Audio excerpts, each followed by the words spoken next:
Vambora, gente. Bora com o podcast do Brasileirão. Primeiramente, pedir desculpas aí que pode fazer um barulho no fundo aí, a máquina tá ligada, tá? Então, antes que você estranhe qualquer barulho, é a máquina, tá? Tá ligada aqui no fundo, tá? No famoso background. Mas enfim, vambora. Alguns empates, algumas vitórias, alguns derrotados, obviamente, né? Com a vitória de alguns derrotados tem que ter, né? Tem que ter. E hoje nós vamos ouvir o professor Vanderlei Luxemburgo, que saiu com um empate de Porto Alegre, mas eu acho que o empate que sai com um gosto de derrota, pelo que foi a partida, né? Ele até vai falar sobre isso na coletiva, disse, cara, chega no final do jogo, tem que furar a bola, né? Tem que furar a bola. E o Internacional conseguiu empatar uma partida ali já no limite, mas absoluto. Ó o barulho aí, ó.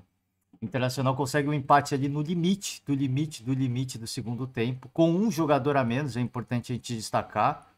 E toda a luta para buscar esse empate, né? Sair com pelo menos um ponto, jogando com o mandante. Tivemos também. Vamos primeiramente, vai para a tabela do Campeonato Brasileiro. Então, deixando os créditos aqui de antemão, o Globoesporte.com. Mas deixa o convite para o torcedor corintiano que ainda não ouviu a coletiva do Lucha, a gente vai ouvir ao final do podcast de hoje com vocês um pouquinho do que tem a dizer o professor Vanderlei Luxemburgo, que eu acho que, apesar do que foi a partida, foi um bom resultado até, tá? Foi um bom resultado. Vencer o Inter no Beira-Rio é realmente uma tarefa difícil, é complicada, a gente sabe dos contextos das equipes. O Inter, obviamente, trata o duelo da Libertadores como uma prioridade máxima, né? Perdeu do River Plate na Argentina. E o Corinthians trata a Sul-Americana como uma competição secundária. Por esses aspectos, o torcedor pode até entender que foi um resultado ruim. Mas eu não diria que foi de todo ruim. É claro que com o término da partida e pelo que aconteceu no jogo, fica uma sensação até de um gosto amargo. Mas eu acho que é sempre importante ressaltar e valorizar esses resultados fora de casa. O Corinthians está numa. Começar com o Corinthians, já estou falando de Corinthians mesmo.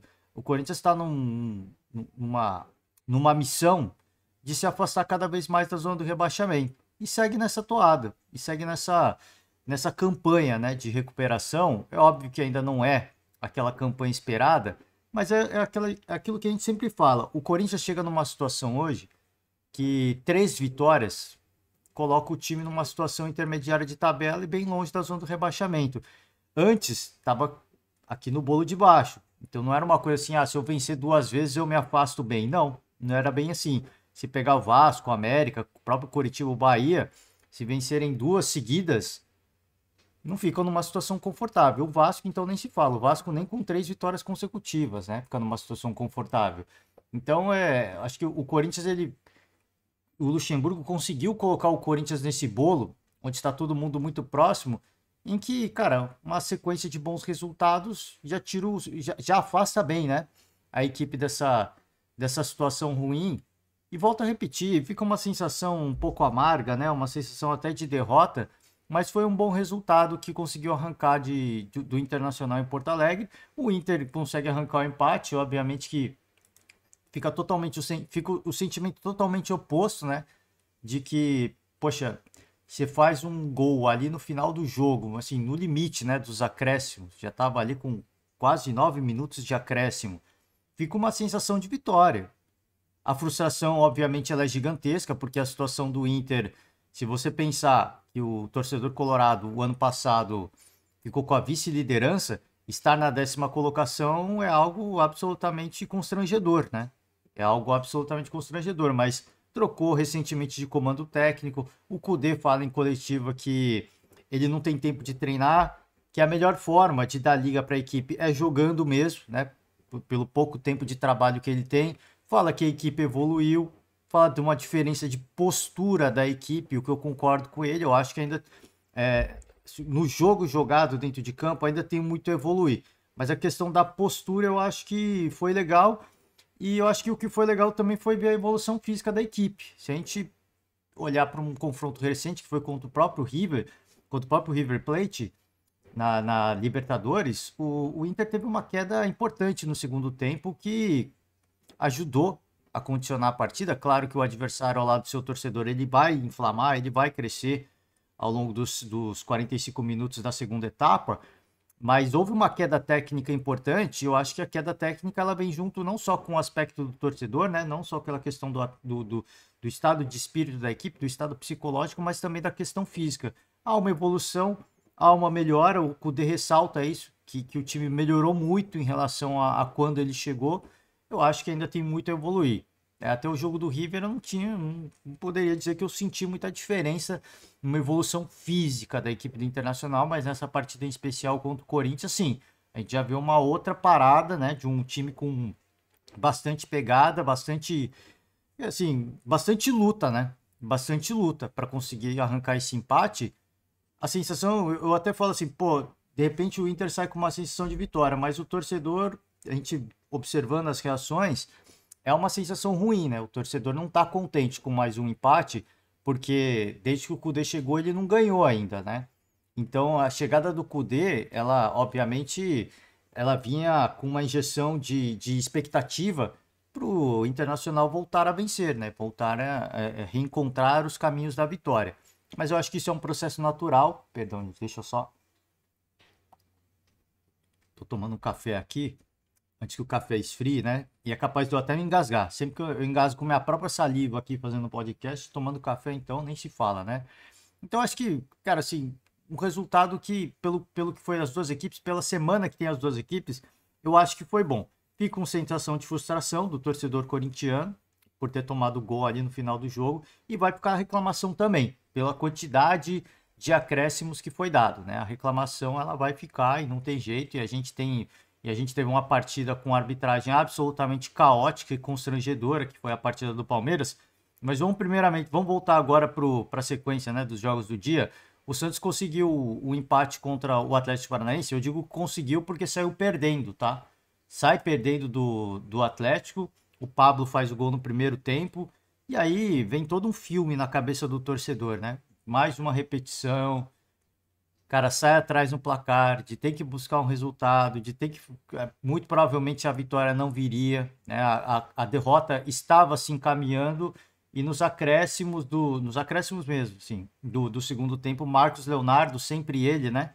Ele consegue um gol de penalidade, meio que salva o Santos. O resultado, mais uma vez, pelo jogo ter sido na Vila Belmiro, um resultado mais uma vez horripilante. A campanha do Santos ela é embaraçosa. O Santos é o primeiro time fora da zona do rebaixamento, tem 18 pontos, tem 3 pontos de vantagem para o Bahia, mas essa vantagem que o Santos tinha, ela vem sendo pulverizada, né? Todo mundo abaixo do Santos está fazendo uma campanha terrível, absolutamente terrível, mas essa margem de pontuação ela vem sendo pulverizada rodada após rodada. Tá todo mundo muito mal, mas o Santos consegue ser pior, e o Bahia e o Coritiba seguem nessa toada de se aproximar. Uma hora eles vão chegar. Do jeito que está o Santos, você não vê nenhum vislumbre, nenhuma possibilidade de melhora. É claro que isso pode mudar. A gente sempre fala aqui, pô, a gente fala, mas de uma rodada para outra tudo pode mudar e a chave vira assim de uma forma impressionante, né? Que você se pergunta, pô, será que o problema de um cenário hipotético, daí a gente fala, pô, será que o problema era o Falcão? O que será que era o problema? Ainda não. Falcão acabou de sair, não dá para dizer que mudou alguma coisa. Mas na próxima rodada eu acho que a gente vai poder medir se mudou alguma coisa ou não. Tem a polêmica do Soteldo, a reintegração do Soteldo. Eu acho que o atleta tem que ser reintegrado pela situação que se encontra o Santos. Não tem que, cara, eu acho que você tem que ser profissional e lidar com os problemas. Não tem que ter vaidade. Eu não sei o que o Soteldo fez, nem quero saber. E pouco importa o que ele fez. Eu acho que é diferente de um contexto do Flamengo, que o preparador físico agrediu um jogador. Ali não tem como, né? Ali não tem. E primeiro que segundo que não tem crise. O Flamengo está numa situação absolutamente diferente. Mas se ocorreu de repente uma agressão, imagina um cenário hipotético onde Soteldo tivesse agredido alguém no clube. Eu acho que assim, cara, seria uma coisa muito séria, mas pela situação do Santos e pelo atleta que ele é, e pelo Santos ter adquirido o atleta recentemente, cara, tem que pôr as diferenças de lado, sabe? Não gosto de você, você não gosta de mim, mas a gente vai pro jogo. A gente vai pro campo, né? E o campo tem que falar mais alto. Fora de campo, ninguém precisa se falar, ninguém precisa se cumprimentar, não precisa dar bom dia, mas dentro do campo Eu acho que todo mundo tem que jogar pelo Santos. Então, eu sim sou a favor da reintegração do Soteldo. Vamos ver o que vai acontecer com a saída do Falcão. Eu acho que isso fica mais perto de acontecer. Imagino eu, tá? Eu não sei, a gente não sabe o que aconteceu, mas imagino que fica cada vez mais perto disso acontecer e se faz necessário. E se faz necessário porque, cara, é um cenário complicado, é um cenário difícil e o Marcos Leonardo pode até receber oferta, né? Para sair. Então, cara, a projeção de curto prazo, ela é, ela é muito pessimista. Ela é muito pessimista. E no caso do Atlético Paranaense, uma equipe focada na Libertadores, né? Não tem jeito. Perdeu do Bolívar 3-1, precisa reverter essa situação urgentemente. E entrou, acho que, para fazer o jogo que fez, né? Tentar conseguir uma vitória diante de uma equipe que está muito fragilizada. Não conseguiu. Sai com empate. E como eu falava do Corinthians, pelo contexto do jogo, você tomar um empate no finalzinho, sai até com gosto amargo. Mas é um empate, é uma pontuação, é um ponto importante considerando a semana do Atlético Paranaense, né? É uma semana onde que a Libertadores é o foco principal. Você reverter um placar absolutamente adverso, 2 gols de diferença, que eu acho que é bem possível, ela tem que ser priorizada, né? Ela tem que ser colocada no primeiro plano e colocada como prioridade máxima para a semana do Furacão. O Fortaleza, confesso que não acompanhei esse jogo, tá? Foi na Serrinha, o Fortaleza perdeu, mais uma derrota da equipe do Fortaleza e não acompanhei porque eu estava acompanhando de perto o Internacional e Corinthians. Mas cara, a gente sempre fala que enfrentar o Goiás na Serrinha é complicado, né? É difícil, especialmente pela logística dificultada, né? Você vai para lá, você imagina, se já é difícil para as equipes do Sudeste, você imagina por Fortaleza. Está numa região até mais afastada, é no Nordeste brasileiro. O voo até Goiás, imagino que deva ser algo em torno de mais de 3 horas. Fora tudo que eu falo, né? Porque a gente só considera o tempo de voo. Você que vai no Google e procura quanto dura o tempo de voo, né? Aí vai aparecer lá. Não sei quanto tempo que é. Eu vou chutar aqui 3 horas. Eu vou, inclusive, vamos fazer esse exercício aqui. O tempo, tô aqui na janela do lado, tá? O tempo de voo de Fortaleza. Eu vou pôr até Goiânia, tá? Até Goiânia. Vamos lá. Eu falei 3 horas e pouco. Não, é quase 3 horas, né? É 2 horas e pouco, quase 3 horas. A gente olha esse tempo aqui, esse é o tempo do voo apenas, né? A gente desconsidera o tempo do check-in, o tempo de chegar lá, de você sair do avião. É óbvio que é um voo local, mas tem toda a logística, né? Chega uma delegação, existe uma logística especial que agiliza, mas mesmo assim é um tempo a mais que se perde.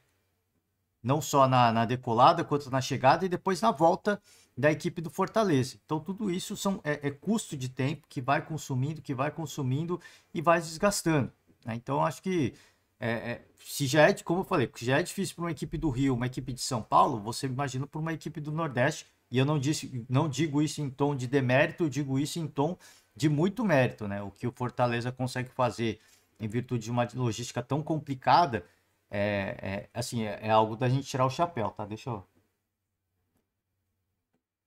Café, o famoso quero café. E com esses 3 pontos, o Goiás ultrapassa o Santos, né? Empurra o Santos para baixo. Eu falei, todas essas equipes aqui estão fazendo um esforço danado, né? Mas aos poucos elas estão tirando a diferença. E é mais uma equipe que ultrapassa o Santos. É mais uma equipe que empurra o Santos para baixo. Tá? Com o empate, o Corinthians fica na 14ª colocação. O Internacional fica na 10ª colocação de momento. E o Santos está aqui, né? Já falei, primeiro time fora do zona de rebaixamento. E o Atlético Paranaense segue no G6, pelo menos momentaneamente, aguardar a rodada de domingo. O último jogo do dia, que encerrou a rodada de sábado, jogo às 9 horas, né? Muita gente reclamou do horário. Pô, sábado à noite, né? Complicado, né? Porque sábado todo mundo sabe como é que é. Dizem que sexta é o dia de maldade, mas o sábado é o dia da maldade ao quadrado, né? Com todo respeito. Então sábado à noite é complicado. Mas é bom também, porque se você ganha, se o seu time ganha, você vai mais animado, né? Para aquela famosa festa, para aquela famosa noitada, né? E para o torcedor do tricolor, muita alegria, né? muita alegria você ir lá, né? Ganhamos do Palmeiras, do Maracanã, um time que vem fazendo uma bela campanha como mandante, essa equipe do Fluminense. Então tem que. É um jogo que foi recheado de polêmicas, tá? Primeiro que os dois técnicos reclamaram da arbitragem, como é que é o Glorioso? Não vou usar glorioso, né? Não vou usar o termo glorioso porque não merece, né? Glorioso é o Botafogo e apenas o Botafogo. O Tem aqui, deixa eu ver se eu encontro quem foi o Ramon Abate Abel. Esse é o nome do cidadão, né? Do consagrado. Vamos usar consagrado. Esse é o nome do consagrado, né? Uma arbitragem pavorosa para os dois lados. A expulsão, por exemplo, do Lelê, uma expulsão que não dá para entender. Não dá para entender. Óbvio que o Everton contribuiu muito com a pressão, mas antes da expulsão do Lelê, eu acho que houveram lances que poderiam ter sido revisados pela arbitragem. Teve um pênalti no Rony, na minha opinião, que não foi marcado. Então, assim, acho que os dois lados têm motivos para reclamar, e isso mostra que a arbitragem do tal do Ramon Abate Abel, com todo respeito ao ser humano que ele é, mas aqui a gente está colocando, que a gente está julgando o profissional que ele é. O profissional, assim, com todo respeito, eu imagino que ele. Eu sempre falo dos jogadores aqui, né? Que os jogadores não entram em campo para fazer um trabalho meia-boca. Né? Você chega num nível competitivo, você não vai entrar em campo para fazer um jogo medíocre. Você vai entrar em campo para competir. Eles chegam nesse nível profissional, atuar numa equipe como o Fluminense, como o Palmeiras, porque eles são competitivos, eles têm os níveis competitivos muito altos, eles nunca querem perder.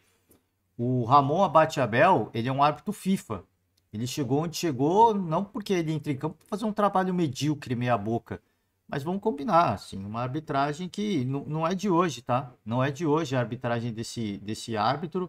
É uma vergonha, assim, é coisa assim de você partir para o extremo e falar que o cara tem que ser banido da arbitragem brasileira. Eu vou nesse nível, tá? Assim, é muito radical. Eu odeio radicalismo.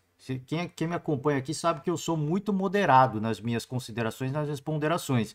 Mas, cara, a arbitragem que a gente viu no Maracanã, sim, é uma arbitragem digna de ser banido do quadro de árbitros da CBF. Pô, você quer trabalhar como árbitro, vai para outro país, porque aqui não dá, cara. O que você faz é o tempo todo parando o jogo, picando o jogo, querendo chamar atenção, sabe? Não sei, parece que é para querer aparecer nas câmeras. O tempo inteiro, estufando o peito. Cara, isso não é um desfile de carnaval, né? Tem árbitro no Brasil que acha que o jogo de futebol é um desfile de carnaval, né? E eles querem ser o porta-bandeira. Eles querem ser a comissão de frente. Quer aparecer mais, quer aparecer bonito na câmera, né? O visual, tudo mais, né? Assim, é absolutamente lamentável. Não vou falar muito sobre os lances, deixo aí para os torcedores das duas equipes reclamarem e criticarem o árbitro. E eu torço para que a CBF olhe para isso, eu torço até para que a FIFA olhe para isso e fale, cara, isso aqui é um árbitro FIFA? Isso aqui não é um digno de um árbitro FIFA, você me desculpa. Você me desculpa. E como eu falei, não é uma partida. Não é apenas uma partida. Tá, o resultado é bom para o Fluminense, se aproveitou de um Palmeiras que jogou com o time misto mesmo. Jogou mesmo com o time misto, não teve nenhum pudor de pôr uma garotada da base, mesclar com alguns titulares.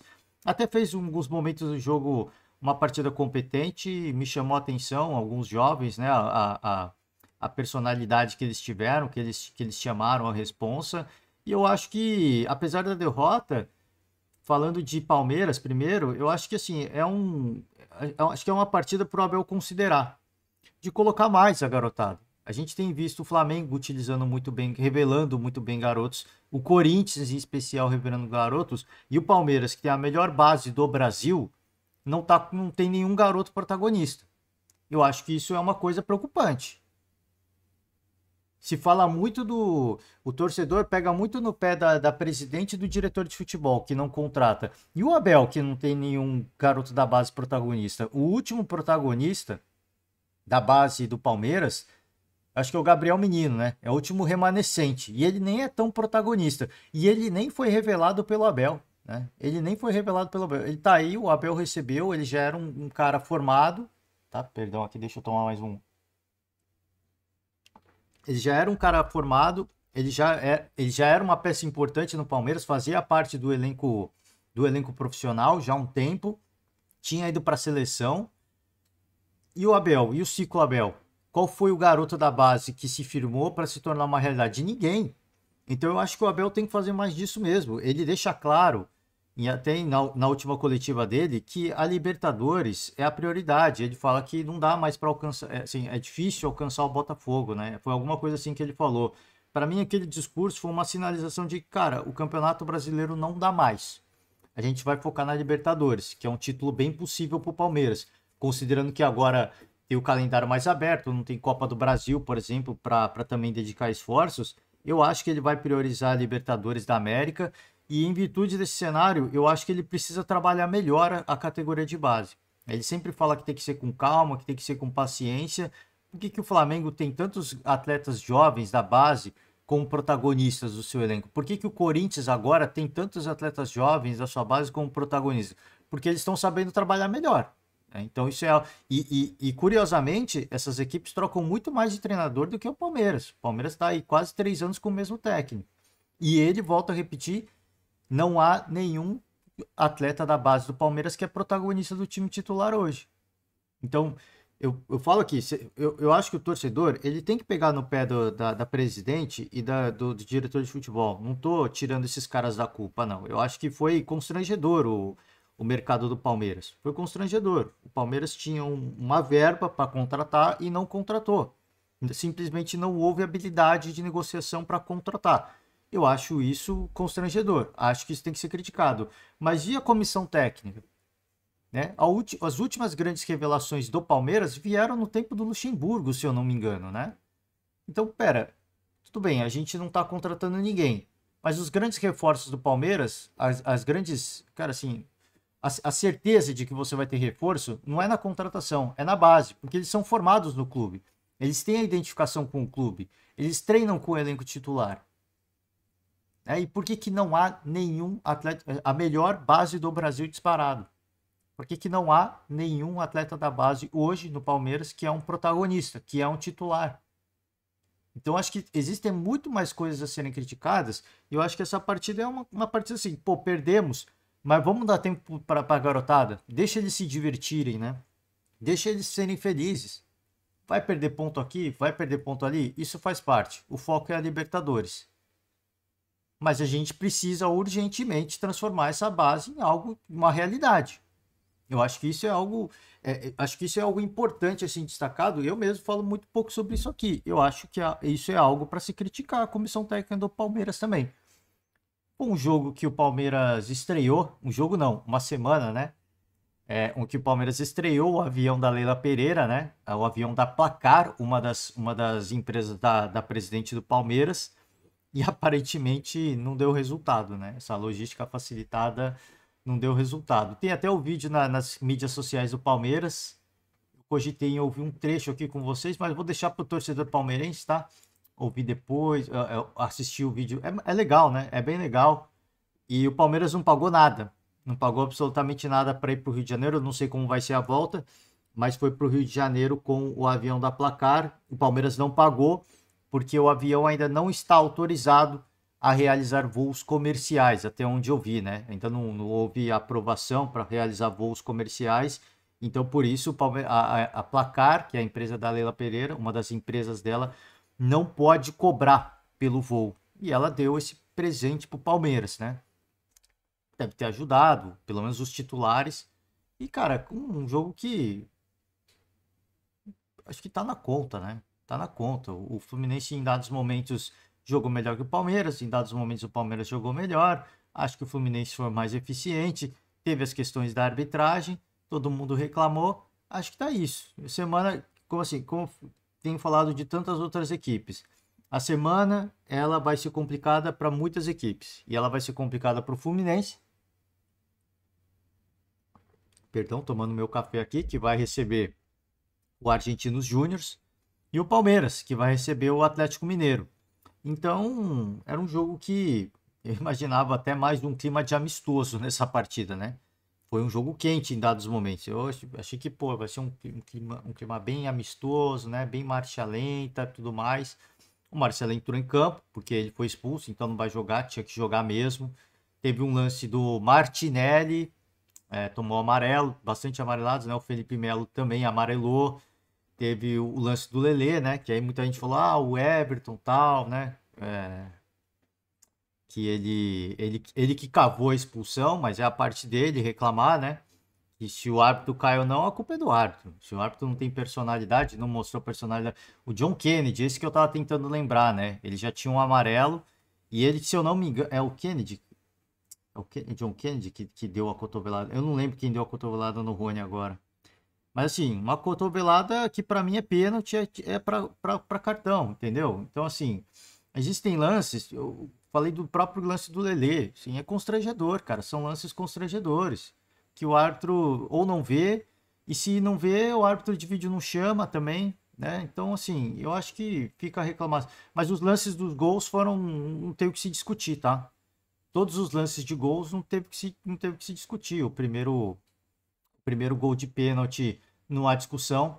John Arias vai lá, faz o gol dele. Não há o que se discutir da penalidade. Erro defensivo do Palmeiras. O lance do John Kennedy também, erro defensivo do Palmeiras. Não há o que se discutir. E o gol do Gustavo Gomes no final ali do jogo, no apagar das luzes, também não há o que se discutir. É indiscutível, né? Com a bola rolando, os gols que aconteceram não tem discussão. É óbvio que assim, o gol do Palmeiras, o Diniz até fala muito sobre isso, com o jogador a menos, os caras fazem a pressão. Tudo bem, o Diniz dá a desculpa dele, né? Para mim é desculpa isso. Ah, estão com um jogador a mais, tal, faz a pressão, mas tem tanto time que tá com dois jogadores a menos e não toma um gol tomando pressão. Então, e ele sempre quando ele é questionado em relação o Fluminense tem problema defensivo, ele fica bravo, né? Ele fica bravo. Então, aí isso pra mim é desculpinha esfarrapada, né? Isso pra mim é desculpa esfarrapada. Não tô falando aqui que não houve mérito do Palmeiras, mas ele fala num tom de deboche, também meio que criticando a arbitragem também. Não, você tem problema no seu time. A mesma coisa o Abel. Gostei da coletiva do Abel, a gente nem vai ouvir aqui, mas eu gostei da coletiva do Abel porque ele não ficou jogando muita desculpa, não.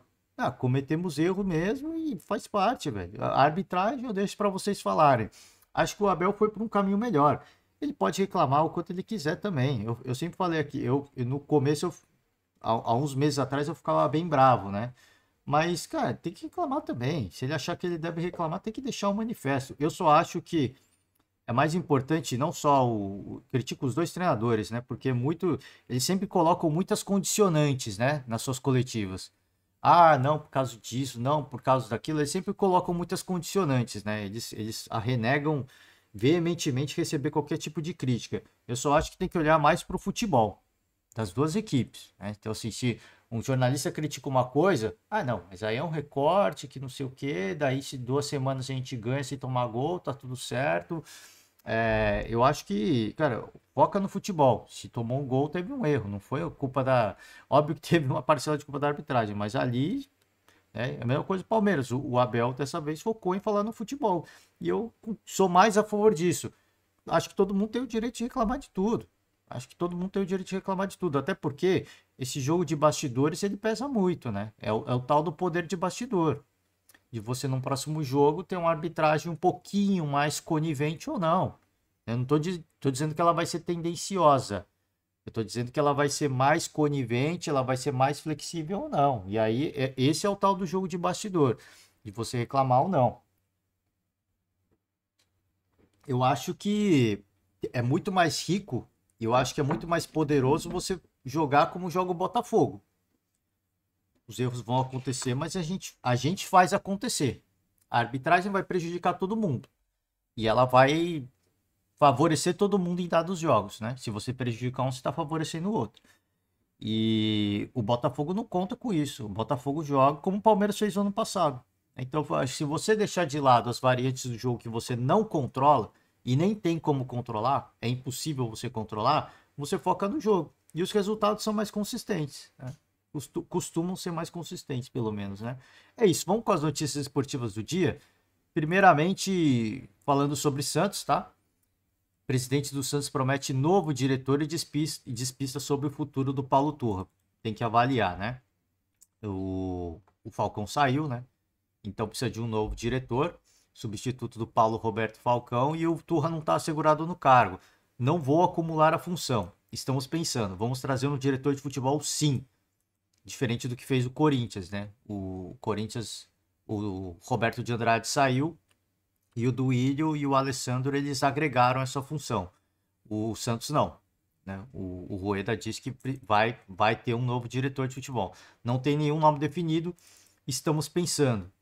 Disse ao site De Olho no Peixe, tá? É o momento de avaliar e ver o que vamos fazer. Estamos avaliando, pensando, não é o momento de falar sobre isso agora, isso sobre o Paulo Turra. Como eu falei, não teve tempo de trabalhar, mas a troca de treinador, imagino eu, foi uma troca para... eu acho que é para chacoalhar o elenco. Eu acho que a escolha pelo Paulo Turra, primeiro, era para chacoalhar o elenco, e segundo, eu acho que o Santos via no Paulo Turra um treinador mais retranqueiro, se é que a gente pode dizer assim, minimizar os gols tomados, e não é isso que está acontecendo com o Santos. Aliás, o Santos segue tomando muitos gols, né? Segue tomando gols em todas as partidas. Então, acho que, primeiro que não houve chacoalhada no elenco, acho que a crise não teve nem jeito de chacoalhar com a moral do elenco. E segundo que, imagino eu, tá? Essa é a minha ideia. O Paulo Turra foi para o Santos com o objetivo de: vamos fechar a casa, vamos parar de tomar gol, vamos garantir um ponto pelo menos nas rodadas. E isso não vem acontecendo, né? O Santos vem tomando muitos gols e o Marcos Leonardo tem sido o principal desafogo do Santos. Então, nem o que eu falei, cara, eu não sei se isso é verdade. A minha ideia é que sim, porque eles abriram mão do Odair Hellmann. Vai entender, né? Vai entender, para trazer um Paulo Turra. Foi uma manobra que não tinha sentido nenhum. E até hoje não faz sentido. O único sentido que eu vi é, pô, eles querem retrancar o time e jogar um futebol pragmático, de contra-ataque para ganhar os jogos no limite. E isso não vem acontecendo com o Santos. Então, se isso for verdade, que eu imagino que foi a ideia, né? Eu imagino que foi a ideia, nem isso o Paulo Turra está conseguindo cumprir. Aqui sobre o Paulo Turra, diz não se sentir seguro no Santos, defende trabalho e avisa. Consciência tranquila. Obviamente que ele está com consciência tranquila, ele está fazendo o dele, ele não tem muito o que fazer mesmo, né? O time está em crise, não tem público no estádio, então como é que faz, né? Seguro? Não. E aliás, é o que ele falou, é uma verdade, né? Nenhum treinador do futebol brasileiro se sente seguro. Mas isso faz parte. Talvez só o Abel Ferreira tenha segurança. Quanto às redes, eu tenho a minha rede social. Mas não só as redes, como tudo o que envolve hoje as notícias. Ah, cara, aqui eu não li direito. Mas enfim, deixa eu pular aqui que esse trecho aqui eu vou ficar lendo várias vezes e não vou conseguir pegar a interpretação correta. Não sou curioso, não fico olhando. Por isso que eu, hoje, dentro dessa gestão, eu devo ser o 12º treinador ou o 10º treinador. Eu posso ser mais um. Aqui deixando o recado pelo discurso dele, tá? E pelo discurso dele, para mim passa a impressão de que tá entregue. Né? Tá entregue. Eu acho que não vai durar muito tempo, não. Esse discurso, até refrisar isso, né? Dentro dessa gestão, devo ser o 10º, ainda meio que debochou, né? Eu não ouvi o trecho, não dá para sentir, mas lendo, né, as aspas, até parece que debochou aí. Então, acho que não deve seguir no comando técnico do Santos, o que demonstra mais uma vez, tá? O que demonstra mais uma vez a situação crítica que está o Santos. Demonstra mais uma vez isso, tá? Isso escancara, né? Escancara para todo mundo a situação complicada que vive o Santos. Sobre o Bento, isso seria um desfalque importante, hein? Esse sim seria um desfalque gigantesco no Atlético Paranaense. Bento confirma a proposta da Inter de Milão e revela: meu sonho está na mão do presidente. Antes de mais nada, estou focado no próximo jogo da Libertadores. É o mais importante para nós nessa temporada e precisamos reverter o resultado. Apareceu a proposta da Inter. Já conversei com a diretoria e meu sonho está na mão do presidente. Antes da Inter, o Benfica sinalizou como uma proposta de 10 milhões de euros. Acho pouco pelo Bento. Sincero, honestamente. É um baita de um goleiro, cara. É um baita de um goleiro. Ele é cara, assim, é um dos goleiros mais decisivos do futebol hoje. É um baita de um goleiro, tá? E acho 10 milhões pouco, mas enfim. O Benfica ofereceu e tentou convencer de todas as maneiras o goleiro a ir para Portugal. A diretoria rubro-negra não quer vender o jogador, né? Não é por menos. Futuramente, o Atlético espera negociar Bento como a maior venda de um goleiro no futebol brasileiro. O recorde atual é de Alisson, do Internacional para a Roma, por 5 milhões de euros. Caraca, não sabia. Então o valor é grande, é alto, né? Mas é o que eu falei, assim, eu acho pouco pelo que ele é decisivo para o Atlético Paranaense. Acho pouco. Para um goleiro é muito, né? Acabei de chegar à conclusão de que é muita grana para o futebol brasileiro, tá? O Alisson saiu por 5 milhões de euros por 50% dos direitos econômicos. O Benfica ofereceu 10, cara. É muita grana. Mas, assim, acho que vale o, o Atlético segurar o quanto dá, porque é um cara importante. Assim, sem dúvida nenhuma, o que joga o Bento é um absurdo. É um baita de um goleiro, cara. É um baita do goleiro. A multa rescisória do Bento para o exterior é de 60 milhões de euros. Isso não vai acontecer nem nenhum lugar, nem numa realidade alternativa, tá? Ele tem contrato com o clube até, perdão pelo barulho, até o final de 2026. Vamos ver, cara. Não sei como que é a proposta da Inter, né? Se do Benfica foi 10 milhões, deve ser algo em torno disso, tá? A proposta da Inter. Tem aqui? Ah, antecipada pelo GE. Vamos ver aqui.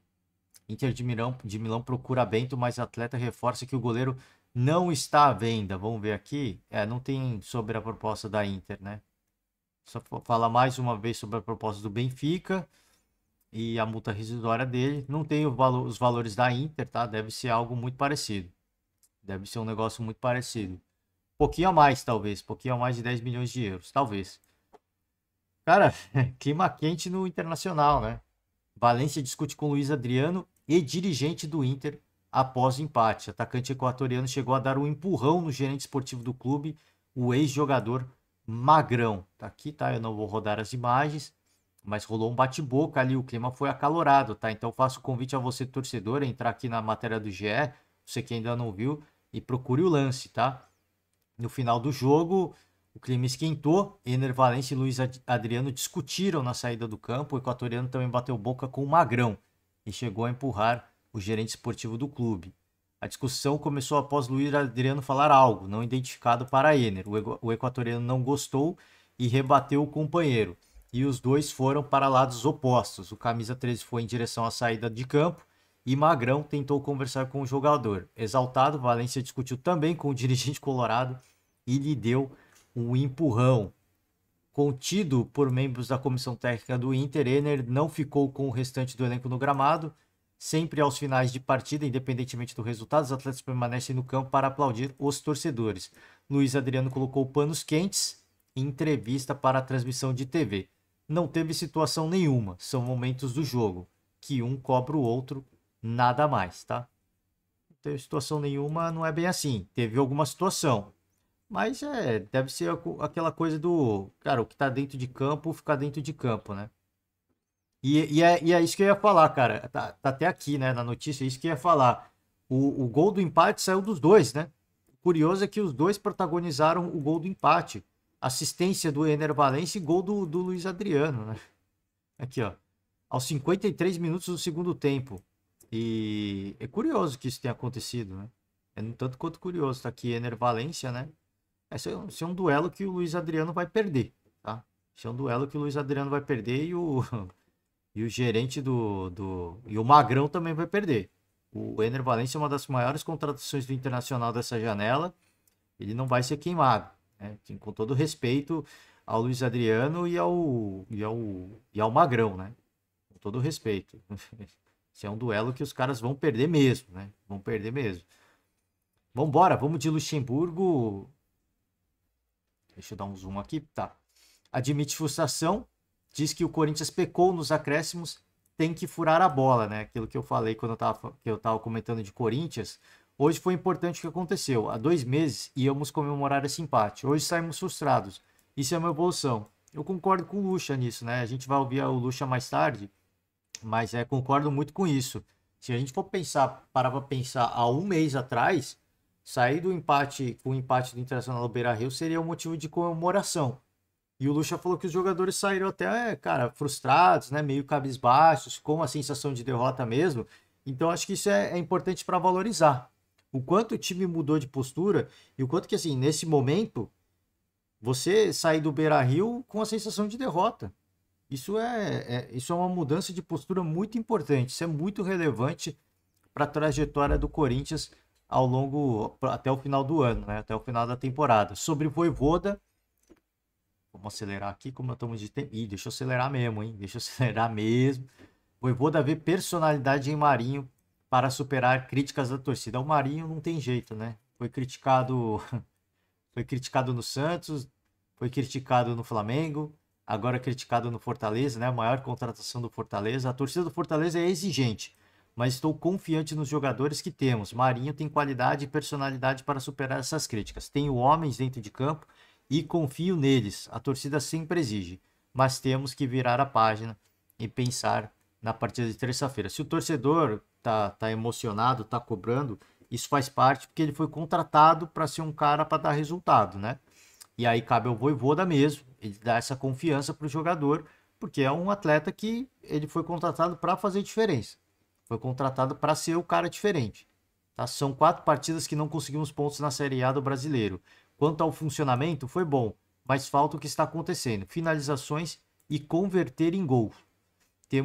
Mas temos jogadores de qualidade para fazerem gols. Temos que continuar acreditando, trabalhando, e minha tarefa vai ser continuar procurando a solução para conseguir o mais importante do futebol, que é, obviamente, fazer gols, né? Acho que é uma fase. O Fortaleza ele sempre passa por essas fases, né? É muito comum a gente ver isso no Fortaleza. Passa por uma fase de seca de gols, quando sai um, volta a balançar as redes. Eu torço para que o Vojvoda siga dando confiança aos atletas, especialmente ao Marinho, porque eu tenho a convicção de que a partir do momento que o Marinho fizer o primeiro gol, o torcedor já fica maluco, ele já volta a ser um grande craque, ele se torna um ídolo, e aí as coisas acontecem com mais naturalidade. Eu acho que esse é o caminho natural das coisas, tá? Sobre o Palmeiras, o João Martins foi expulso, né? O auxiliar do Abel, aquele que gerou aquele monte de debates esportivos. Aliás, eu nem tenho acompanhado muito, nem acompanhei muitos debates esportivos no pós-jogo, tá, do Palmeiras. Mas o Abel, se eu não me engano, ele fala em coletiva que o Diniz reclamou tanto quanto o João Martins para ser expulso, né? E ele não foi. E eu concordo com o Abel. Eu concordo com o Abel. Nesse ponto eu concordo com o Abel. O Diniz ele reclamou tanto quanto o auxiliar do Palmeiras. A gente não fica na beira do campo para ver, mas assim, por exemplo, eu não vi quanto que o João Martins reclamou, porque as câmeras focam mais nos treinadores, mas o Diniz reclamou bastante também. O Diniz reclamou bastante. O Abel é um dos caras mais criticados, né, pelos haters, né, especialmente os que simpatizam com o Diniz, né? Aqueles comentaristas que simpatizam com os treinadores brasileiros e não tanto com os estrangeiros, especialmente o Abel Ferreira, né? Existe uma seita anti-Abel. Eles falam muito do Abel, mas pouco se fala do comportamento do Mano Menezes, quando ainda estava no Internacional, do próprio Fernando Diniz. São caras tão intempestivos e tão reclamões quanto o Abel Ferreira, né? Eu sempre falei aqui. Eu não me incluo nessa porque eu sempre falei aqui, cara. São treinadores que são tão chatos dentro de campo quanto fora de campo, em coletivas, né? Então, assim, eu não sei quanto que o João Martins reclamou. Muito provavelmente ele deve ter xingado.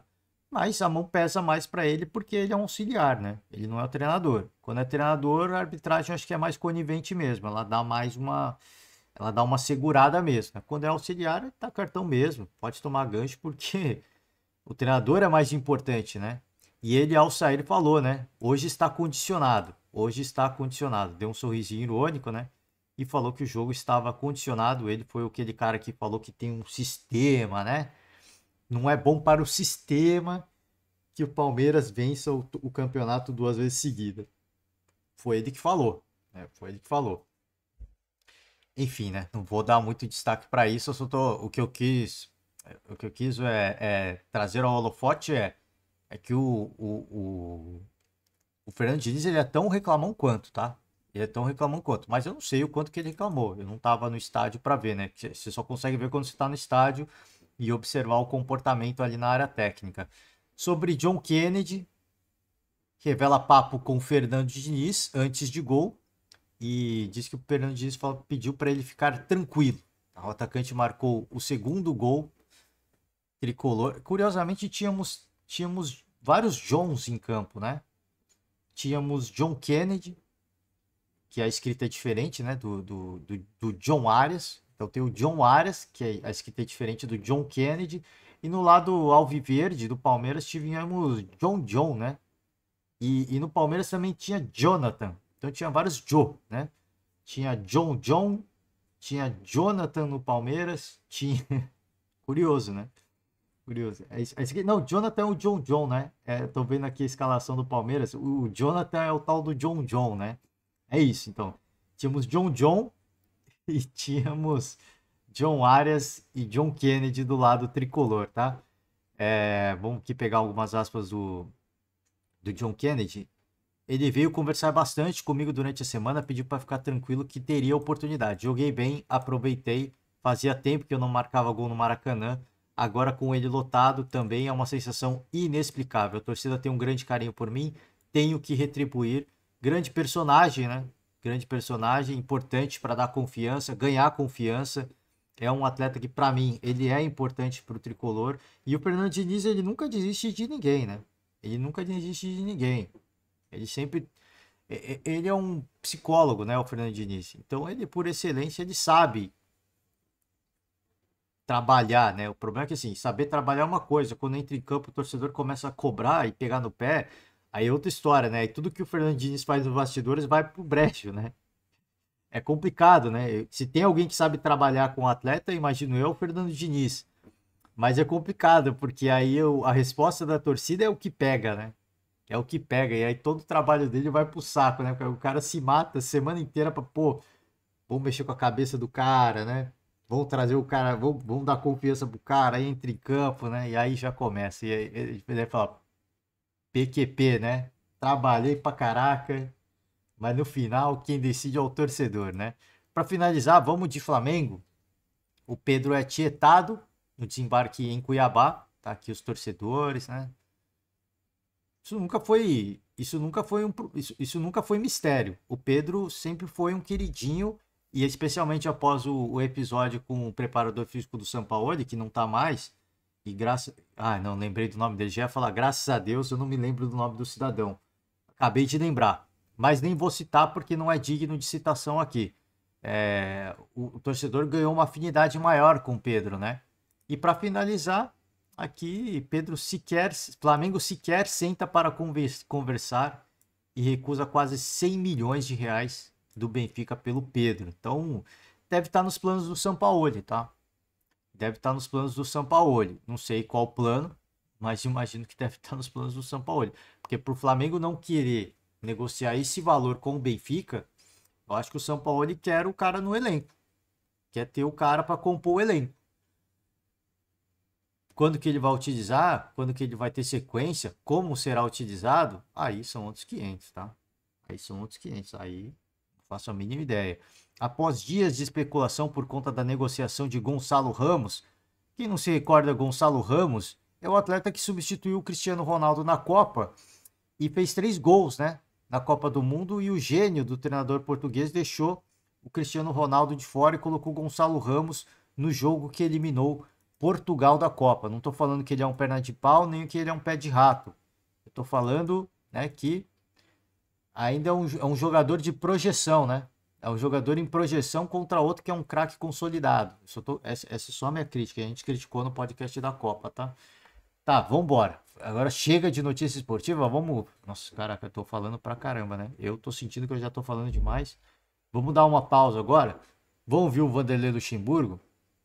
Primeiramente aqui, Corinthians TV, tá? Então, fazendo um convite para você, torcedor, você simpatizante, você fã de Luxemburgo, né? Havia muita expectativa para saber o que seria esse Corinthians após a despedida de Roger Guedes. Acho que tá tudo dentro dos conformes, né? Acho que tá tudo bem ajeitado no Corinthians, né? Não é a saída do Roger Guedes que vai mudar alguma coisa. Pode prejudicar ofensivamente, mas marcou 2 gols. Ou seja, eu acho que não prejudicou muito e nem deve prejudicar. Tá? Então, convidando você, torcedor simpatizante, fã do esporte, a curtir o canal Corinthians TV. curtir o vídeo se você gostar das palavras do Lucha e vamos embora, vai, sem mais delongas. Olá, boa noite a todos. Vamos dar início à coletiva do técnico Vanderlei Luxemburgo. Vanderlei, tudo bem? Boa noite. Queria que você falasse um pouco sobre o seu time que encaixou nesses últimos jogos. Já começa a defender uma invencibilidade bastante significativa, né? São 9 partidas agora, não me engano. O que encaixou nesse Corinthians? Qual foi o clique? Onde é que o trabalho acertou? Né? O início não foi tão bom, talvez como você esperasse, mas virou a chave para uma sequência de vitórias que eu repito, é importante. O Corinthians hoje está numa semifinal de Copa do Brasil, está brigando na Sul-Americana e no Campeonato Brasileiro. O que foi fundamental para esse time encaixar e hoje está tendo esses resultados?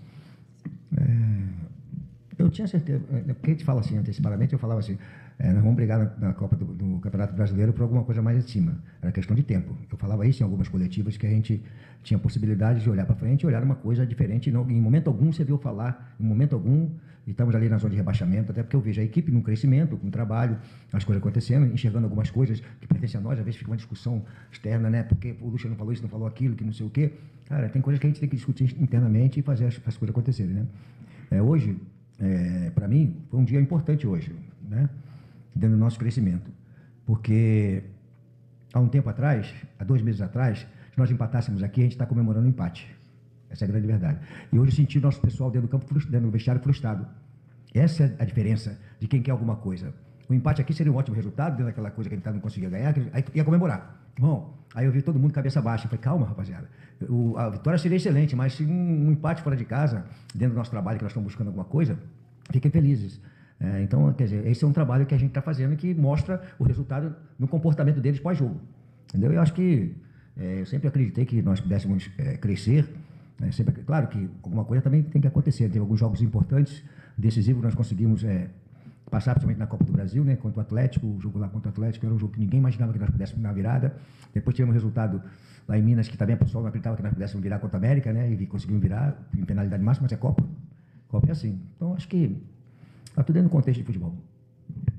Bom, antes que você fique falando, pô, o Luxemburgo tá se contentando com o empate, ele não tá se contentando com o empate, ele tá contextualizando. Antes que você o critique, e eu critiquei muito o Lucha aqui, mas vou fazer uma defesa ao professor. Ele tá contextualizando o resultado. Se a gente pensar há 2 meses atrás, você pensar que o Corinthians sair com o empate do Beira-Rio seria algo para comemorar como uma vitória. E hoje você vê um cenário onde os jogadores saem incomodados com esse resultado. Ou seja, é um time que sabe que o panorama mudou, sabe que o cenário é outro, sabe que o momento é outro, sabe que o time está vivendo uma outra realidade, e sair com o empate, sendo que você estava vencendo por 2-0, tomando um gol no finalzinho dos acréscimos, é uma sensação de derrota mesmo. É uma sensação incômoda. E o que o Luxemburgo cita é que, pô, eu tenho que dar moral pros caras. Porque, cara, assim, o empate, isso pertence ao futebol, né? Assim, os resultados, tem resultados que você não controla. Se bem que ali eu acho que dava para segurar. Como ele disse, tem que furar a bola, né? Tem que furar a bola, tudo bem. Mas eu acho que, cara, é valorizar o feito que foi conquistado. Porque, como eu disse, assim, o que ele fala é verdade. Há cerca de 2 meses atrás, você não imaginava. Assim, pô, o Corinthians sair com o empate do Beira-Rio. Cara, tem que ser comemorado. É um feito. Né? É um feito. Então, acho importante isso na questão do momento da equipe. O quanto que mudou, né? O quanto que mudou. Agora é uma sequência invicta, positiva, e o quanto que mudou a chave, né? Do próprio estado, do estado de espírito dos atletas, né? Assim, do quanto que eles sabem que poderiam ter saído com a vitória com a bola rolando. Então, eu acho não é que ele está se contentando com o empate, não. Longe disso. Só que ele fala, pô, vamos levantar a cabeça, porque há pouco tempo atrás isso aqui era inimaginável. Né? Isso aqui a gente estaria aqui no vestiário comemorando. E hoje, pô, legal que eles estão incomodados. Isso é muito bom. E que sigam assim. Mas é importante que, pô, valorizar esse aspecto que o time está incomodado. E se o time está incomodado é porque o momento é outro. E o momento é bom, né? É dentro do que você estava falando agora, Vanderlei. Você disse que os jogadores estavam mais, de repente, chateados do que você. Não sei se é exatamente isso. Mas dá para lamentar o resultado, porque de repente faltou furar a bola no final, naquela expressão Acabei de falar futebol, esse termo. porque vocês estavam 2-1 e um jogador a mais em campo e o Inter entrou com o lateral direito com câimbras na reta final da partida. Faltou, de repente, né, ao invés de tentar aproveitar espaço, segurar mais o jogo. O termo que eu usei no finalzinho foi na fala de final de jogo. Eu falei, pô, cara, tem que furar a bola. Acabou o jogo. Nós estamos com um a mais e os times dele já praticamente entregando já o resultado, né? Então tinha que dar uma furadinha na bola no ataque, fazer sofrer uma falta, né? Fazer as coisas que tem que ser feitas, porque você tem que conquistar o resultado. E nós, por exemplo, eu ia fazer 2 substituições em que eu percebi que o Inter estava começando a equipe vir muito para cima. Eu ia tornar a equipe mais ofensiva no contra-golpe, porque a gente tinha espaço para contra. Aí saiu o pênalti, eu falei, aguenta aí. Aí o que eu fiz? Fechei a casa, fechei a casinha, né? E aí no lance fortuito deles e também virtude deles, né? E um pouco de atenção nossa, a gente saiu o gol. Mas o importante é que eles tenham esse sentimento de frustração, que poderia ter conquistado uma vitória, né? E isso é importante dentro deles para a gente poder seguir. É importante isso, porque enquanto existe um incômodo, mostra que o time tá numa outra pegada mesmo. Se o time tá acomodado, pô, empatou aqui, saiu todo mundo com o cara normal, né? Mais um dia de trabalho e tal. Enquanto existe um incômodo, isso é muito bom. Isso é muito bom porque mostra que o time vai seguir numa crescente. Ou vai seguir nesse estado de estabilidade, né? Estabilidade boa, porque é uma estabilidade de bons resultados.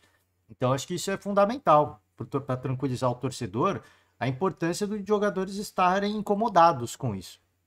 Porque mostra que o time vai seguir buscando. Mas obviamente que sai com um sentimento de frustração, como ele falou aí, pô, lógico que sai frustrado. Porque ali, o próprio jornalista, na pergunta, ele fala, pô, se tem um jogador a menos, tem jogador do Inter com cãibra, e ali no momento de desatenção, até porque o jogo já estava no fim, né, talvez a galera já, pô, e o Vanderlei até falou, pô, já parecia que o time do Inter já estava entregue, né, já estava entregue, pô, já estava, o resultado já era, né. Já tinha aceitado o resultado. E ali, talvez, até por causa disso, no momento de desatenção, aguardando o apito final, acabou tomando o gol, né? Pode ser por isso também. O time, até dentro de campo, sentir que o Internacional estava abatido. Estava entregue no jogo, né? E, na verdade, não estava tão entregue assim, né? Vanderlei, tudo bem? Boa noite. Tudo bem, Vanderlei. Eu queria te perguntar sobre um jogador em específico, que é o Yuri Alberto, que a gente já viu ele bastante aqui em Porto Alegre, né? Jogou com a camisa do Inter, e agora no Corinthians ele teve uma grande temporada no ano passado, e até conversando com pessoas mais próximas do Corinthians, a gente precisa entender o porquê que o Yuri Alberto ele não tem grandes participações, principalmente agora, depois da saída do Roger Guedes, onde ele tomou um protagonismo, né? Por que o Yuri Alberto não aceitou ou não tomou esse protagonismo ainda no Corinthians? Cara, eu não vou ser duro, não vou bem suave, porque depois eu falo um pouquinho mais forte, né? Aí o pessoal, pô, o Luxemburgo é duro. Cara, quem fez o gol no jogo passado? Quem fez sofreu o pênalti hoje? Então você não pode falar com a série do Roger que nós estamos sentindo, né? Aí é um contrassenso, com todo respeito, porque se o Yuri fez o gol e você fala que o Yuri sofreu o pênalti aqui, você acha que o Yuri não joga com a série do Roger, e aí ele chamou a responsabilidade. No pênalti, ele falou, deixa eu bater. Foi lá e bateu. Aí hoje ele sofreu o pênalti, correu, combateu, errou, acertou como toda a equipe. Então, me permite só divergir de você nesse sentido, porque você falou nos 2 últimos jogos que eu fui o Roger, eu acho que não é por aí não, entendeu? Acho que de repente, nós vimos o Yuri aqui no Inter, de uma forma que veio no ano passado, né? E nós estamos vendo tantos gols como ele. Então, talvez seja isso, mas não especificamente nos 2 últimos jogos. Luxemburgo. Eu já ia. Quando ele começa a responder, eu já ia deixar uma crítica, mas aí ele no final não tem nem como deixar, né? Ele reforça os 2 últimos jogos. O Yuri já foi protagonista, né? Eu acho que a pergunta do repórter é da questão do protagonismo do Yuri Alberto desde que ele chegou. Houve um grande momento ali com o Vitor Pereira, e até por isso o Corinthians ele arquitetou, né, a aquisição do Yuri Alberto, que fazia muito sentido na época, né? Até por causa daquele grande momento, daquele grande protagonismo, o Corinthians buscou essa negociação com o Zenit, né? E conseguiu. Gerou muito questionamento por parte do torcedor, dos jogadores que foram envolvidos na troca. Isso é outra história, né? Isso é pro torcedor cobrar da diretoria. Agora, naquele momento se justificava, né? E após a saída do Vitor Pereira, ele perdeu esse protagonismo. Perdeu na bola. Não é que veio o treinador que deixou ele de canto, escanteado, não. Ele perdeu o protagonismo na bola, né? Na bola. Ele não estava correspondendo dentro de campo, e até por isso foi muitas vezes criticado pelo torcedor. E eu acho que a pergunta do jornalista foi mais em relação a isso, porque no Inter ele era um grande protagonista. No Corinthians, ele não era o grande protagonista ali na era Vitor Pereira, mas ele era um dos protagonistas, né? Ele era uma das principais armas ofensivas do Corinthians. E nessa temporada ele ainda não conseguiu ter esse protagonismo e ter essa sequência de bons resultados. Como citou o Luxemburgo, nos últimos 2 jogos ele já teve um certo protagonismo, e eu concordo. Né? Fez o gol no último jogo, tomou o pênalti nessa partida, que dava então a vitória ao Corinthians. E acho que sim, nesses 2 últimos jogos sim, como diz o Luxemburgo, mas acho que a pergunta foi muito mais ampla, né, em relação a ele ter o protagonismo que ele teve no Internacional, que ali ele era um dos grandes craques do time do Inter, né? Perdão pelo barulho, deixa o barulho baixar um pouquinho que eu já volto com as palavras do Luxa. Eu vou pôr o Luxa aqui, eu vou mutar meu microfone, vamos embora. E falando mais da questão técnica, como é que fica o senhor tendo que dividir também elencos, pensar em preservações entre decisões, porque o Inter também tem na terça-feira uma decisão contra o River Plate, veio com um Inter bastante diferente. Como é que o senhor vê esse desafio, falando, né, também na questão do Corinthians, as dificuldades de daqui a pouco ter que pensar numa preservação ou outra e descaracterizar, né? Eu já falei sobre isso. Eu separei no momento em que eu arrisquei. Né, que todo mundo estava... Eu optei pela molecada e aqueles que não estavam jogando, mas mais a molecada e apostando para um crescimento dele. Ali eu separei mesmo.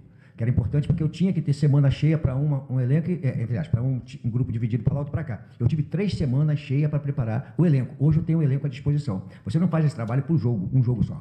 Você faz trabalho antecipadamente, vendo a tabela, vendo as possibilidades, correndo risco onde você pode correr risco. Nós corremos risco na Copa Sul-Americana, onde eu fui jogar fora, onde eu fui fazer as coisas, mas arriscando um pouco mais, e fazendo com que os meninos amadurecessem para grandes jogos.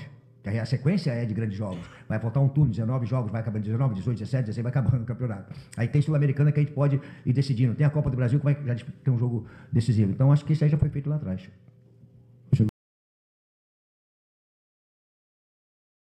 Opa, peraí, tá. Tinha mutado o microfone por causa da máquina aí. Ele falando sobre a gestão do elenco, né? Ele falando sobre a gestão do elenco. Ele arriscou mesmo em algumas partidas decisivas para continuar nas competições. Ele arriscou. Ele teve que arriscar, né? Mas, como ele diz, né? Agora com ele falando, tudo faz sentido. Porque na época não fazia sentido, né? Ele via com os discursos de que o time estava evoluindo, que o time estava melhorando, e a gente não via isso dentro de campo.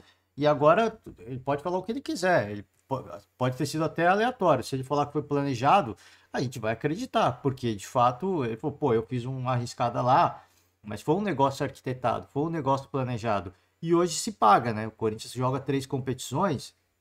Obviamente que o sonho do torcedor era estar na Libertadores, mas ainda assim são 3 competições, né? Que esportivamente podem dar um título para a gestão do Ilho.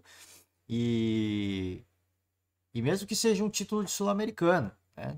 É um título importante, garante vaga na Libertadores do ano que vem, e fora a premiação. A premiação que é muito generosa. Então, eu acho que, não sei como que foi o planejamento do Lucha. A gente não tá lá, eu não faço parte da comissão técnica, mas agora ele falando, a gente só tem que acreditar, porque tudo que passou o Corinthians, né?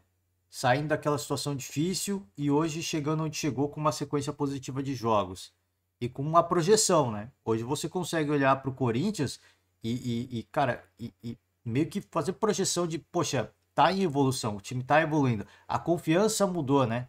O aspecto mental mudou muito, assim, a atitude dos jogadores dentro de campo e o momento, né? Que o momento era horrível.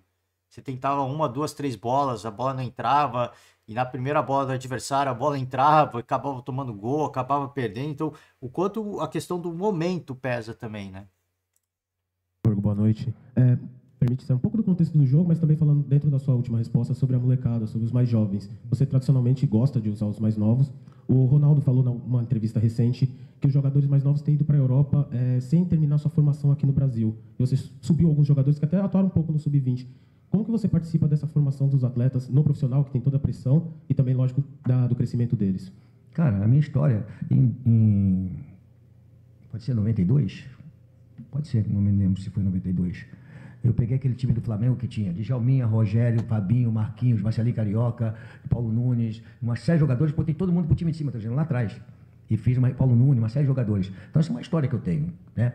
E as pessoas têm que entender que, dentro do futebol, dentro do negócio de futebol, o ativo maior está ali, na categoria de base. Quanto vale hoje esse ativo do Corinthians na categoria de base para você, o Corinthians ver como negócio? Né? Claro que o risco acontece. Você correr risco de um não dar certo, aí você tem que ter o timezinho de... lá atrás eu fiz questão, botava e tirava. Aqui botou o Pedro, tirou, botou o Hélio, tirou, botou o outro, tirou. Claro, 3 jogos ruins de um jogador de 19 anos, 18 anos, arrebenta com ele. Quando joga bem, você tira, bota descansando aqui, toma um Guaraná, porque não pode tomar um shopping, né? Ainda toma um Guaranazinho, aí vai descansar, depois a gente volta de novo com eles, né? Eu acho que isso aí é um trabalho que tem que ser feito. Eu acho que, em cima do que o Ronaldo falou, mas aqui não dá para eu discutir isso aqui. Cara, nós estamos muito mal no futebol brasileiro. E vocês não estão percebendo que nós estamos muito mal.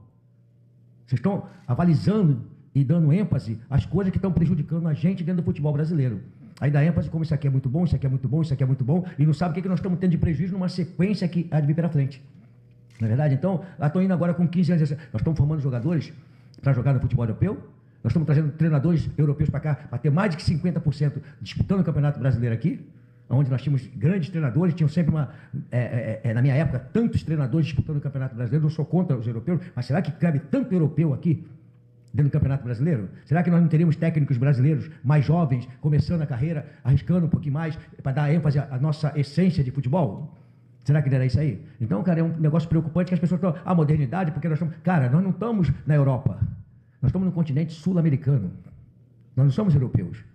Nossa característica, dentro do continente sul-americano, ela é diferente. Nós falamos português, não falamos espanhol. Então, ela é totalmente diferente. E nós não estamos percebendo que nós estamos querer fazer com o futebol brasileiro vir um europeu dentro do Brasil, com a característica... porque eles vão para lá. Não. O que está errado é onde você falou, na categoria de base, você criar instrumentos para você manter o jogador aqui e criar eles dentro das nossas características. Com a modernidade que estão falando que aí não existe, tá certo? Claro que muita coisa está bonita, está legal. Mas e a nossa essência de jogar futebol? Onde é que ela está? Como é que nós vamos fazer para recuperar isso aí? Aí está na categoria de base. Quem você vai botar para trabalhar? Onde é que estão os ex-jogadores nas categorias de base que, na época que eu jogava, tinha tantos ex-jogadores, Pinheiro no Fluminense, Joel no Coelho, Jobé no Flamengo, Bria no Flamengo junto, e tantos outros treinadores lá, porque, com todo respeito, eu sou professor, né? Jogar futebol, o cara não precisa falar bonito, ele tem que ensinar futebol. Ensinar futebol é quando você domina a bola no peito, você sabe onde é que você vai botar a bola. Quando você quer dar um concha, você sabe onde é que está. Quando você vai dar um passe longo, você sabe onde é que vai. E tudo pertence ao futebol. O ex-jogador sabe fazer isso. Mas agora estão trocando os ex-jogadores de categoria de base por professores, não sou contra, tem que ter o professor. Mas onde é que estão os ex-jogadores para poder... Ah, ele não sabe falar, mas ele não quer que fale. Pega o Liminha, volante do Flamengo, quantos jogadores passaram pela mão dele? E aí? Ele não era formado em educação física, mas era ex-jogador de futebol. Aqui, vou finalizar o podcast de hoje com essa resposta do Lucha, ele falando sobre a questão do futebol brasileiro, né? Cara, assim, isso é um assunto que diverge pessoas, opiniões, né? Assim, tem pessoas de várias opiniões e eu respeito muito a do Luxemburgo, acho que é um ponto de vista válido também, acho que tem várias tantas coisas. Essa questão que ele fala do treinador é uma coisa que eu não concordo, né? 50% do campeonato são treinadores estrangeiros. A busca por treinadores estrangeiros, primeiro assim, ele fala, tem muitos treinadores jovens e não se dá oportunidade. As grandes equipes nunca vão dar oportunidade. As grandes equipes nunca vão dar oportunidade. Eles vão dar oportunidades para treinadores, alguns vão dar. O Corinthians tentou o Lázaro essa temporada, né? Então alguns vão ainda tentar. Mas são muito raros, são muito poucas oportunidades. Você tem muito pouco tempo para se trabalhar e para provar e para se provar. E no caso do Lázaro, por exemplo, ele não deu certo, né? Não vingou. Então, cara, assim, é muito difícil, assim, porque as grandes equipes não têm espaço para arriscar esse tipo de manobra. Até porque elas têm que seguir no topo. Se você pensar no Palmeiras e no Flamengo, hoje você olha também até para um Botafogo, que já é o segundo treinador português que vem em sequência. Não há espaço para arriscar. Você precisa trazer um treinador renomado e consagrado. No caso, o Abel não era consagrado, né? Mas hoje se buscam treinadores renomados e consagrados nessa intenção de, cara, precisamos trazer um treinador de elite porque a gente não tem espaço de manobra para arriscar. A gente não pode dar espaço para os adversários conquistarem o meu espaço, né? Tomarem o meu espaço no futebol brasileiro. Então não tem muito espaço para isso. Isso cabe, eu acho que as equipes um pouco menores, né? Equipe de Série B ou Série B de estadual. E mesmo assim é difícil. Eu sou de São Paulo, sempre falo aqui. Em São Paulo, quem se destacou foi o treinador do Água Santa, né? O Ricardo Carpini. E eu não sei nem onde ele tá agora. Ele saiu do Água Santa, ele ia fazer o... Ele saiu não, né? Ele não saiu do Água Santa. Eu acho que ele se manteve como treinador do Água Santa, mas ele foi fazer o curso da Europa, né? Curso de treinador lá da Europa. Deixa eu ver onde é que anda Thiago Carpini. E é um jovem treinador, fez um bom trabalho no Água Santa, mas você vê que ele não recebeu nenhuma proposta de uma grande equipe. Por quê? Ainda, cara, assim, trabalhar com o Água Santa é uma coisa. Você trabalhar num Corinthians, é que eu chamo, você trabalhar num Corinthians, você trabalhar no. E aí pensando só em São Paulo, no Palmeiras, no São Paulo, no Santos, assim, é uma responsabilidade, é um tamanho muito maior. As proporções são muito maiores, né? Então é complicado. Assim, eu entendo o lado do Luxemburgo, mas você contratar os jogadores que estão no mercado hoje, vocês sabem o que eles podem te fazer, o que eles podem te entregar. O Corinthians, ao contratar o Lucha, o Corinthians não contratou o Luxemburgo para ser. Não adianta que a gente também ficar de demagogia. Falar que, não, o Corinthians contratou o Lucha para ser campeão de tudo. O Corinthians não contratou o Lucha para ser campeão de tudo. O Corinthians contratou o Lucha para fugir do rebaixamento. Essa foi a ideia inicial. Hoje é um cenário onde o Corinthians briga por 2 possíveis títulos, a Sul-Americana e a Copa do Brasil. Hoje o cenário é esse. Mas a ideia de trazer o Lucha era fugir do rebaixamento. Essa era a ideia. Não tinha outra ideia, né? Se vier e falar assim, não, estamos contratando o Lucha para ganhar tudo. É mentira, gente. Não adianta a gente ficar aqui também não, foi o planejamento, né? Ó, que planejamento. O clube que começou com uma gestão que começou com o Lázaro, foi para um Cuca, que já estava com a rejeição alta, eles arriscaram mesmo assim, para depois vir com o Luxemburgo. Não vem me dizer que o Luxemburgo foi contratado num planejamento de ser campeão de tudo, né? Então, assim, deu tudo certo, né? Acabou dando tudo certo, porque o Luxa, ele também, eu até falei assim, pô, ele estava aposentado dos gramados, né, na teoria, ele não estava trabalhando como treinador, e eu acho que ele veio com uma fome diferente. Ele veio para o Corinthians com uma ambição diferente, de, cara, eu vou fazer essa roda girar. Eu vou fazer essa roda girar. Eu não sou... Tanto que nas coletivas iniciais, ele se mostrava muito incomodado com essa questão de dizerem que ele era ultrapassado. Ninguém sugeria isso, mas ele ficava incomodado com isso. Às vezes era uma pergunta assim, do contexto do jogo, da partida e do momento. E ele entendia como se fosse que ele quisesse dizer que ele é um treinador ultrapassado.